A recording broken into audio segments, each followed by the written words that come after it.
my kids and their surroundings. New tonight, neighbors in one Center Point area telling us they're concerned after a deputy-involved shooting this morning. Near record warmth possible across the area this week, and we could have a few thunderstorms. I'll break down rain chances coming up. A story every parent needs to see. Our On Your Side investigation shows you how sex offenders are skirting a Facebook ban.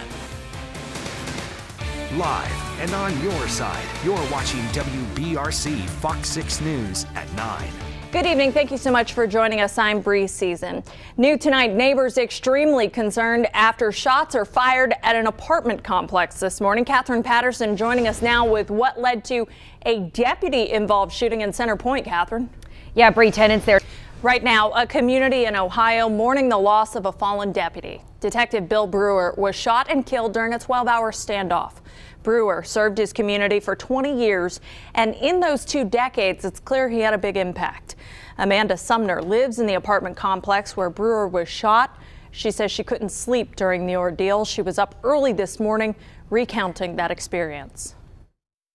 I watched an officer lose his life, and that's something that should never happen.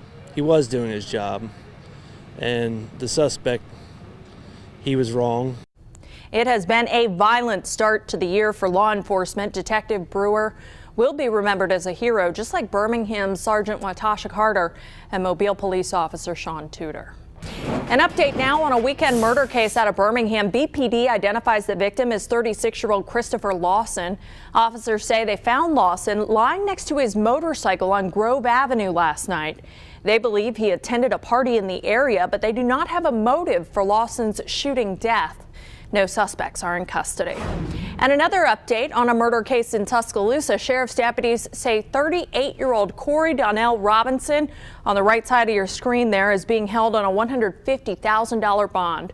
Robinson turned himself in yesterday evening in the shooting death of Warkeisha Cadell on the left side of your screen there. Investigators say her death appears to have stemmed from a domestic violence situation. WBRC Fox 6 meteorologist Wes Wyatt with us. I cannot say thank you enough to you and the weather team for this beautiful, beautiful weekend. Got some fog rolling in, though. Yeah, got a little bit of fog. For those who drive down Caraway Boulevard, you'll likely have to take a different route. Wow. Impressive video there. The boulevard closed near the Central Business District. It's because AlDOT is completing the demolition that you just saw there of the Red Mountain Expressway ramp to I-5920 southbound. Caraway should be reopened by tomorrow morning. New video of a crash involving an overturned 18-wheeler in Coosa County. Check this out. A viewer sent us this video here. It happened just after 9 o'clock last night between Sylacauga and Alexander City. You can see multiple police vehicles on the scene. Witnesses say hazmat crews were there as well. Wow. Coosa County officials have not released details about that crash yet. A critical week for Congress and President Trump as they head back to the negotiating table in order to fund the government. The president is spending Super Bowl weekend at his Florida resort, but he's got a lot of work ahead of Tuesday's State of the Union address. David Daniel has a look at where negotiations stand right now.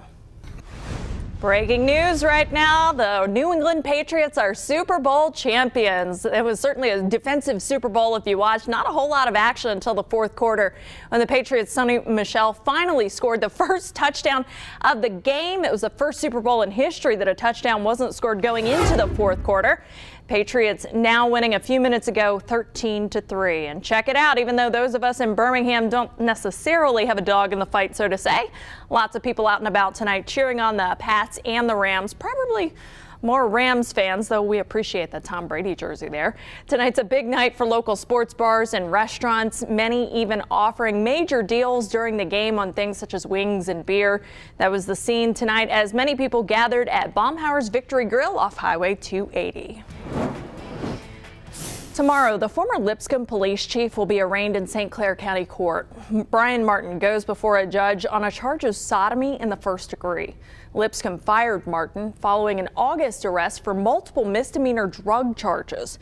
Then in December, a grand jury indicted him for 4 felonies, including rape and incest. Also happening tomorrow, the Transit Authority kicks off a series of meetings about their $44 million bus rapid transit project. The BJCTA expects to break ground in May, and they encourage residents to share their thoughts in this week's community meetings. You can learn more Monday at the administration office on Morris Boulevard, Tuesday at the Crossplex, or Wednesday at Woodlawn High School. This week, the Alliance of American Football kicks off its 10-game season, and you have a chance to meet our team. The Birmingham Iron will host a luncheon Monday at the club. Fans get to meet the coaching staff and the 52-man roster ahead of their inaugural season. Proceeds from that luncheon benefit the Baptist Health Foundation. The league's 8 teams kick off their season next Sunday. New information tonight, the flu continues to be widespread in Alabama. According to the Department of Public Health, as the flu outbreak continues to grow, it's forcing one school in South Alabama to shut down. Fort Dale Academy in Greenville has seen a large number of absences this week due to the flu, and as a result, school leaders have decided to shut down the school until Tuesday. 2 main questions for the flu are, did it start suddenly? And do you feel like you've been hit by a truck? Try to wash your hands often and keep your germs to yourself, cough into your elbow. According to the Centers for Disease Control and Prevention, the influenza virus is widespread in 36 states. An update to share with you after 2 dogs are thrown from an SUV. Meet the family who will be giving these 2 best friends their forever home. This probably will be the best moment that will stick with me for the rest of my career. And new tonight, preparing for the unexpected, a deputy reunited with a family after delivering their baby during a snowstorm.